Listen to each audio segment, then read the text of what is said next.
Oh, yeah, you reminded me of something we were talking. Yeah, that's right. Talking about applications, weapons, whatnot. So in my curriculum, we teach sort of a dozen basic bow applications, which are taken straight from lessons that I've been taught that are authentic to our lineage.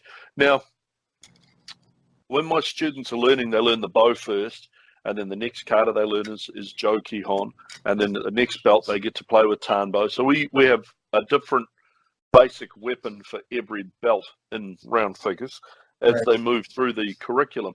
Now, so you've learnt the bow, and while you're learning the Jo kata, also in the curriculum says bow bunkai numbers 1 to 6, I think it is. So you learn those, and that's cool. Then you come along, you're learning the next weapon. It says, oh, Jo bunkai numbers 1 to 6. And what surprises people is they go, wow, what are the Jo bunkai? What are the Jo bunkai? They go, cool. You know the bow ones you learn? Yeah, right. Now learn to do those same motions with the Jo. Oh, okay. Well, that's easy. And then they come along, they learn the next weapon, and they eventually get to say nunchaku. Yeah, nunchaku bunkai. That's cool. You know the ones you've learnt for the Jo and the bow and the tanbo now? Now work out how to make them work with the nunchaku. So what I'm teaching, at the bottom line, the students learn basic kata for 8 different weapons as they progress towards a black belt. Right. But they only learn 6 applications along the way. But they learn those 6 applications with 8 different weapons. And we also take a rough look at how they could work empty hands as well. The idea is not to swamp a student's mind with, here's all these different techniques that you need to learn. Now go away and learn them. The idea is to get them to realize that there are common principles shared across multiple tool sets, whether it's a weapons tool set, an empty hands tool set, a grappling tool set, I don't care. There are multiple principles, common principles between them. And when you can learn to spot those, that's when you really understand martial arts. And that's the whole thing even about empty-handed kata bunkai. It's not about having being authentic and having the right bunkai for every kata. I don't believe that at all. I've got myself to a point now where I believe, and this applies to weapons as well, is look at the motion, at the movements, and work out what you can do with it, because that's what the bunkai is. It's what you do with it. It's not what some other guy did with it. Use their stuff as inspiration, but you put it together yourself. And if you do it right with weapons, then it makes your empty hand stronger. Right.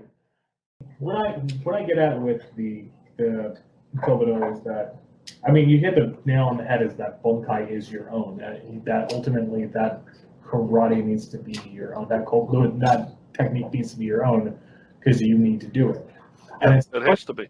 So many people attribute that concept to Bruce Lee, or kind of like it's a modern concept. This has been something people have been doing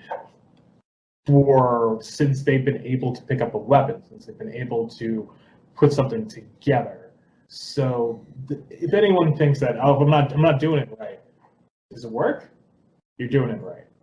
Now you might not be doing it optimally, but yeah, you're doing it. You make it work. Yep. It work. Yeah, that makes sense. Yep. I think there's ways, there's people who have a very good understanding of body positioning, for example. Yep. Or how a stance needs to be done, and then how that's going to actually come out in kumite type situation.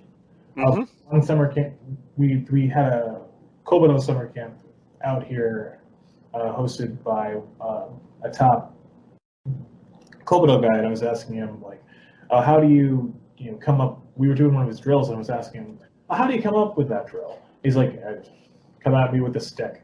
And I just came out with a bow. He's like, well, that's just what came out because I practiced the kata. Yeah. And so that's how I just kind of came up with it, because we just started seeing how stuff got put together. And then, all right, well, that's how that came out of that kata. Moving on. So I was very nonchalant about it. Yeah, that makes sense. Yep. So I'll take that for what it's worth.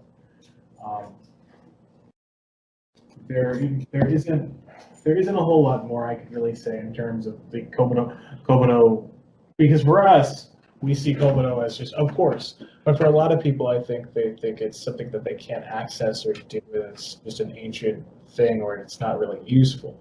But I think it's just as useful as anything else. but it's just how well is it applied to what you're doing. And Yeah. whoever you're under, whoever you're doing stuff with, says no, it's impractical and unfeasible. I mean, fine if that's kind of the direction you want to go in. But if you want to try to take a step out from that, give it a try. Absolutely, yeah. People, and yeah, no, you did right. And for anyone out there who's thinking about it, going, well, maybe I should be adding this to my martial arts. How could I learn this? How can I pick this stuff up? There's plenty of places where you can start. Buy a weapon and have a play. Jump on YouTube, have a look at what people are doing. Just dabble around.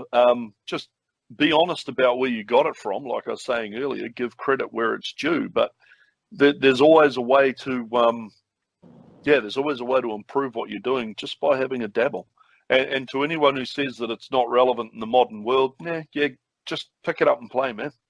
Pick it up and play. You'll have a lot of fun. It's incredibly challenging. It's a great coordination exercise. It's a lot of fun. And then as soon as you start moving around, looking at different things, I'm sitting here in my kitchen. In my head is a picture of Sai, and sitting on my bench is a knife sharpening steel. You can't get a lot closer than those two things. Yeah. What I can do with Sai, I can certainly do with that knife sharpening steel. So it is interchangeable information. And if you're really stuck and you don't know who to talk to or where to get started, drop us a line in the comments. Either John or I would welcome the opportunity to introduce people to the right people in the right places to help you get that working. So yeah. I mean, enjoy the journey. Yeah, it's not that hard to. I mean, it's not that hard to reach out to us or like anybody else who would know that. And once you make it as your own. And you were talking a little bit about authenticity. Even the dog, and the dog agrees. Look, he agrees. He's getting angry because other people don't agree. Sure. But it's also like this. You were talking about authenticity. Authenticity, making it work. Yeah. That's where it comes down to.